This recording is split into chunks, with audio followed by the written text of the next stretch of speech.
Hi అందరికీ. అద్దె ఇంటి కోసం వెతుకుతూ వెతుకుతూ ఎన్ని ఇళ్ళు చూసినా నచ్చకపోవడంతో నీరసంగా వెతుకుతున్న ప్రసాద్ బైకు ఓ ఇంటి ముందు ఆగింది. ఆ ఇల్లు చూడగానే తనకు ఎంతో నచ్చింది. అచ్చం ఊర్లో ఉండే వాళ్ళ సొంత ఇంటిలాగానే ఉంది. గేటుకు టులెట్ బోర్డు కూడా వేలాడుతుంది. ఆ బోర్డు చూడగానే మనసులో ఏదో ఉత్సాహంతో బైక్ మీద నుంచి దిగి గేటు తీసుకుని లోపలికి వెళ్తున్నాడు. గేటుకి ఇంటికి మధ్య ఉన్న దారికి ఇరువైపులా అందమైన రంగురంగుల రోజాలు అతనికి స్వాగతం పలుకుతున్నట్టుగా అనిపించింది. దానిని చూస్తూ అబ్బా, ఇల్లు ఇంటి చుట్టూ వాతావరణం ఎంత బాగుంది. ఆ అద్దె కాస్త ఎక్కువైనా సరే ఎలాగైనా ఈ ఇంట్లోనే దిగాలి అని మనసులో నిశ్చయించుకుని అడుగులు ముందుకు వేశాడు ప్రసాద్. గుమ్మం ముందు నిలబడి కాలింగ్ బెల్ కొట్టగానే అతని ముందు నిలబడ్డారు రుక్మిణి కృష్ణమూర్తి దంపతులు. ఇల్లు అద్దెకు కావాలండి, నేను ఒక్కడినే ఉంటాను, అప్పుడప్పుడు అమ్మా నాన్నలు వచ్చి వెళుతూ ఉంటారు అన్నాడు. అతని మాట తీరు పద్ధతి చూసి బాగానే అనిపించిన కృష్ణమూర్తి దంపతులు మేడ మీద ఉన్న సింగిల్ బెడ్రూమ్ ఇంటిని చూసరమ్మని ప్రసాద్కు తాళం ఇచ్చారు. ప్రసాద్కు ఇల్లు బాగా నచ్చింది. తనకు కావలసినట్టుగానే సింపుల్గా నీట్గా ఉంది. రేపే వచ్చి ఇంట్లో దిగుతానని చెప్పి వెళ్ళాడు ప్రసాద్. కృష్ణమూర్తి రిటైర్ అయిన తర్వాత కొంతకాలం ఆస్ట్రేలియాలో ఉంటున్న కొడుకు కోడలు మనవడితో సంతోషంగా గడిపి ఆ తరువాత ప్రస్తుతం ఇప్పుడు వాళ్ళు ఎంతో ఇష్టపడి కట్టుకున్న ఇంట్లోనే ఉంటున్నారు. కృష్ణమూర్తి దంపతులకు ఇల్లు అద్దెకు ఇవ్వాల్సిన అవసరం వారికి లేకపోయినా ఎవరైనా ఉంటే కాస్త సందడిగా ఉంటుందనే ఉద్దేశంతో పై ఇల్లు అద్దెకిస్తున్నారు. కృష్ణమూర్తి రుక్మిణి ఇద్దరు చాలా సరదాగా ఉండే మనుషులు. అందరితోనూ ఇట్టే కలిసిపోతారు. భార్యాభర్తలు ఇద్దరికీ కూడా గార్డెనింగ్ అంటే చాలా ఇష్టం. కొత్త కొత్త వెరైటీ రకాల మొక్కల్ని తెచ్చి వాటిని గార్డెన్లో శ్రద్ధగా పెంచుతాడు కృష్ణమూర్తి. రుక్మిణి ఇంట్లోకి కావలసిన ఆకుకూరలు కూరగాయలు పెరట్లోనే తనే స్వయంగా పండించి తమకు కావలసినవి వాడుకుని మిగతావి ఇరుగు పొరుగు వారికి పంచడం ఆమెకు ఎంతో ఆనందం. మరుసటి రోజు ప్రసాద్ కొద్దిపాటి అవసరమైన సామాన్లతో ఇంట్లో దిగాడు.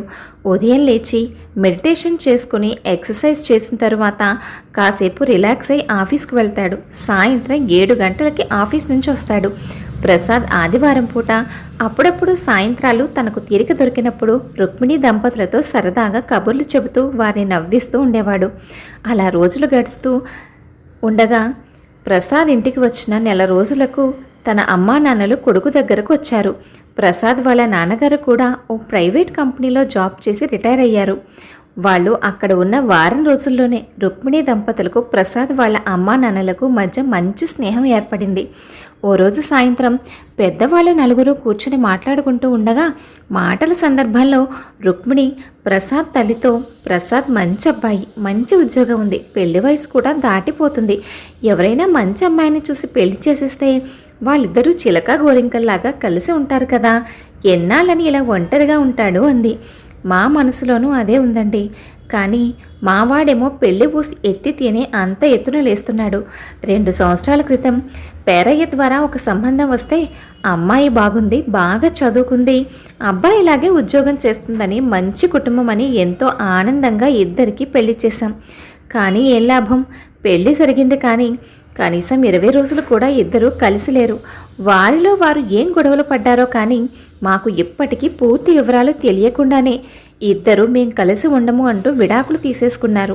పోనీ జరిగింది ఏదో జరిగింది, మరొక అమ్మాయిని చూస్తాం, పెళ్లి చేసుకోరా అంటే ఎటూ తేల్చి చెప్పడం లేదండి అంటూ కళ్ళు తుడుచుకుంది ప్రసాద్ తల్లి. ఆమెను ఓదారుస్తూ రుక్మిణి, ఈ విషయం నాకు తెలియక అనవసరంగా ఇప్పుడు మిమ్మల్ని బాధ పెట్టానండి అంది. పర్వాలేదండి, మీరు వాడి మంచి కోసం ఆలోచించేగా మాట్లాడింది, మా వల్ల ఎలాగూ కావడం లేదు, మీరంటే మా వాడికి చాలా గౌరవం, మీ మాటకి ఎంతో గౌరవం ఇస్తాడు, కనీసం మీరైనా ఎలాగోలా వాడి మనసు మార్చి వాడి నెత్తిన 4 అక్షింతల గింజ వేస్తే మీ రుణం ఇక తీర్చుకోలేను.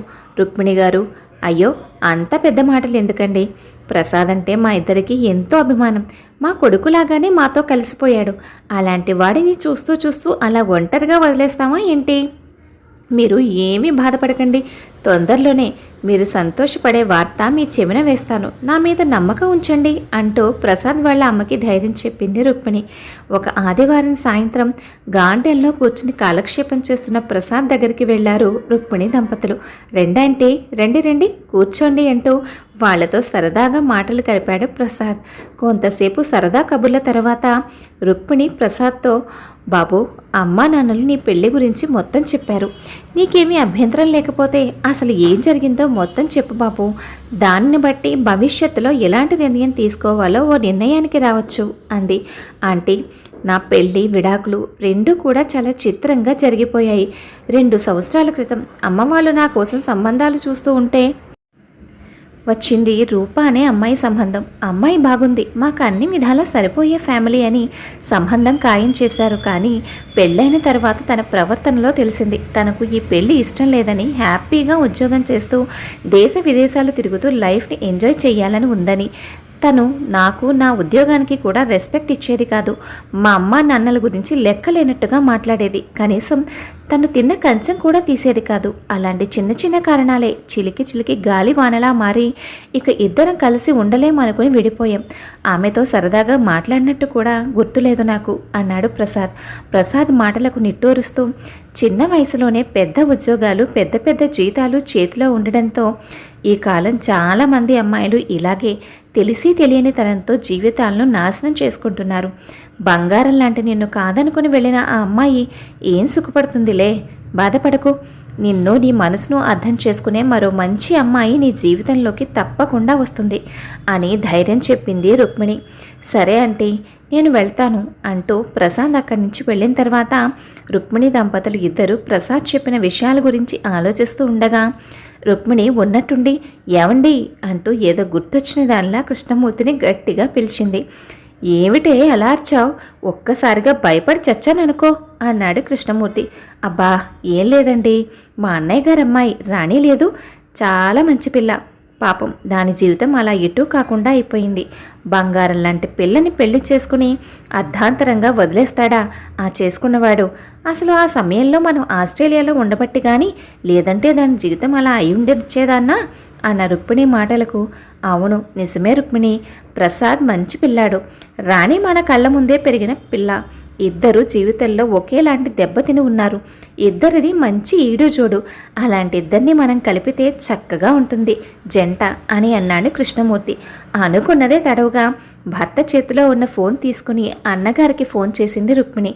ఎలా ఉన్నారన్నయ్య అంటూ కుశల ప్రశ్నలు అడిగిన తర్వాత, రాణి ఎలా ఉంది అన్నయ్య అంటూ అడిగింది రుక్మిణి. ఎలా ఉండడం ఏంటమ్మా, ఏదో అలా బ్రతికేస్తుంది. దాన్ని అలా చూస్తూ కుమిలిపోతున్నాం నేను, మీ వదిన. మరి మళ్ళీ పెళ్లి గురించి ఏం ఆలోచించారన్నయ్య? అదేం మాట్లాడడం లేదమ్మా. పెళ్లి మాట ఎత్తుతుంటే కన్నీరు పెట్టుకుంటుంది. నువ్వే ఎలాగైనా దాన్ని ఒప్పించాలమ్మా అన్నాడు రుక్మిణి అన్నయ్య. అన్నయ్య, ముందు దాని నిర్ణయం తెలుసుకొని చెప్పు. మనకు తెలిసిన ఒక మంచి సంబంధం ఉంది. అబ్బాయి చాలా మంచివాడు. అమ్మాయి అబ్బాయి ఈడు జోడు కూడా బాగుంటుంది అని ఫోన్ పెట్టేసింది రుక్మిణి. ఓ రోజు సాయంత్రం అప్పటి వరకు అమ్మకి పనిలో సాయం చేసి తమ్ముడిని పక్కన కూర్చోపెట్టుకుని చదివిస్తూ ల్యాప్టాప్లో వర్క్ చేసుకుంటుంది రాణి. అప్పుడే అక్కడికొచ్చి కూతురు పక్కనే కూర్చున్న రాణి తండ్రి, అమ్మ, రుక్మిణి అత్తయ్య ఫోన్ చేసింది. నీకోసం ఎవరో మంచి అబ్బాయిని చూసిందట. ఆ అబ్బాయి చాలా మంచివాడని చెప్పింది. నిన్ను కనుక్కొని ఏ విషయం చెప్పమంది. ఎన్ని రోజులని ఇలాగే ఉండిపోతావు? నిన్ను ఇలా చూస్తూ ఉంటే మీ అమ్మ ఆరోగ్యం కూడా దెబ్బతింటుంది. జరిగిందేదో జరిగిపోయింది. ఇకనైనా నీ మనసు మార్చుకుని ఈసారికి అత్తయ్య చెప్పినట్టు విని నీ జీవితాన్ని అందంగా ఆనందంగా మార్చుకోమ్మా అన్న తండ్రి మాటలకు కాసేపు ఆలోచించి, సరేనన్నా, మీ ఇష్టం. అత్తయ్య ఏం చేసినా నా మేలు కోరే చేస్తుంది. అసలు అప్పుడు అత్తయ్య ఊర్లో ఉండుంటే విషయం ఇందాక వచ్చేది కాదు కూడా అంది రాణి. మరుసటి రోజు రాణి అంగీకారాన్ని చెల్లెలకు తెలియజేశాడు రుక్మిణి అన్నయ్య. దాంతో సంతోషించిన రుక్మిణి ప్రసాద్ దగ్గరకు వెళ్ళి రాణి గురించి పూర్తిగా చెప్పి ఆమె ఫోన్ నెంబర్ ఇచ్చి, ఇద్దరూ కలిసి ఒకసారి ఫోన్లో మాట్లాడుకోండి, ఆ తర్వాత అన్నీ ఓకే అయితే మీరు కలవడానికి ఏర్పాటు చేస్తాను అంది. రుక్మిణి ఫోన్ నెంబర్ ఇచ్చి వెళ్ళిన తర్వాత ప్రసాద్కు వర్క్ కాస్త ఎక్కువగా ఉండడంతో వాళ్ళు కలవడానికి కుదరక ఒక వారం రోజుల పాటు ఇద్దరు ఫోన్లోనే మాట్లాడుకున్నారు. ఒకరి గతం గురించి ఒకరు అడగకుండా, ఒకరిని ఒకరు నొప్పించుకోకుండా, ఒకరి ఇష్టాయిష్టాలు మరొకరు తెలుసుకుంటూ మాట్లాడుకుంటున్నారు. నాకు సరైన జోడీని జత చేయడానికే ఆ దేవుడు ఆ పెళ్లి అలా చేశాడు అనుకున్నారు ఇద్దరు. వారం రోజుల తర్వాత ఇద్దరు ఒక రెస్టారెంట్లో కలవాలని అనుకున్నారు. అనుకున్న సమయం కంటే కాస్త ముందుగా వచ్చి బుక్ చేసుకున్న టేబుల్ దగ్గర ఎదురు చూస్తున్నాడు ప్రసాద్. ఇంతలో మెరూన్ కలర్ శారీలో బంగారు బొమ్మలా మెరిసిపోతూ గాలికి ఎగురుతున్న ముంగురులను సరిచేసుకుంటూ టేబుల్ కోసం వెతుక్కుంటూ వస్తున్న అమ్మాయిని ఆశ్చర్యంగా చూస్తున్నాడు ప్రసాద్. ఆ అమ్మాయి ప్రసాద్ దగ్గరకు వచ్చి, మీరు ప్రసాద్ వరప్రసాదేనా అంది. ఆమె మాటకు ప్రసాద్ నవ్వుతూ, నువ్వు రాణి రూపారాణివేగా అన్నాడు. ఇద్దరూ కలిసి తాము అంతకుముందు విడిపోయిన జంటే అని తెలుసుకొని కాసేపు నవ్వుకొని ఏం ఆర్డర్ చేశారో ఏం తిన్నారో తెలియకుండానే కొంతసేపు మాట్లాడుకున్నారు. ఆ తర్వాత ఇద్దరూ కలిసి ఇంటికి వచ్చి రుక్మిణి ఎదురుగా నిలబడ్డారు. చాలా రోజుల తర్వాత మేనకోడల్ని చూసిన రుక్మిణి చాలా సంతోషించి, మీరిద్దరూ ఎక్కడ కలిశారర్రా అంది. రుక్మిణి ప్రశ్నకు ఏం సమాధానం చెప్పాలో తెలియక రూప వైపు చూశాడు ప్రసాద్.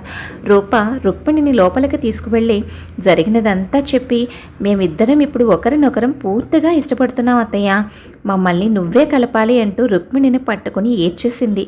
రూప చెప్పిందంతా విని నవ్వుకున్న రుక్మిణి రెండు కుటుంబాలతో మాట్లాడి మంచి ముహూర్తం చూసి రిజిస్టర్ ఆఫీసులో తన చేతుల మీదుగా మళ్ళీ ప్రసాద్ రూపలను ఒకటి చేసింది. ఆ రోజు వాళ్ళ మొదటి రాత్రి కృష్ణమూర్తి ప్రసాద్తోనూ రుక్మిణి రూపతోనూ మాట్లాడి, గతంలో చేసిన తప్పులు మళ్ళీ పునరావృతం కాకుండా ఇక మీదట మీ జీవితాలను అందంగా ఆనందంగా తీర్చిదిద్దుకోండి అంటూ జాగ్రత్తగా చెప్పి ఇద్దరిని గదిలోకి పంపించారు. బంగారు మేనిఛాయలో ఉన్న రూప తెల్లని ట్రాన్స్పరెంట్ చీరలో మెరిసిపోతూ పాల గ్లాస్తో సిగ్గుపడుతూ గదిలోకి వస్తూ ఉంటే ఆమె అందాన్ని చూసి ఇంత అందాన్ని ఇన్ని రోజులు ఎంత మిస్ అయ్యానో అనుకున్నాడు. రూపను ప్రేమగా తన పక్కనే కూర్చోబెట్టుకున్నాడు. ఇద్దరూ కాసేపు సరదాగా కబుర్లు చెప్పుకున్న తర్వాత ఆ రాత్రి ఇద్దరు ఒకరి రహస్యాలను ఒకరు పూర్తిగా తెలుసుకుంటూ జంట నాగుల్లాగా ఒక్కటయ్యారు.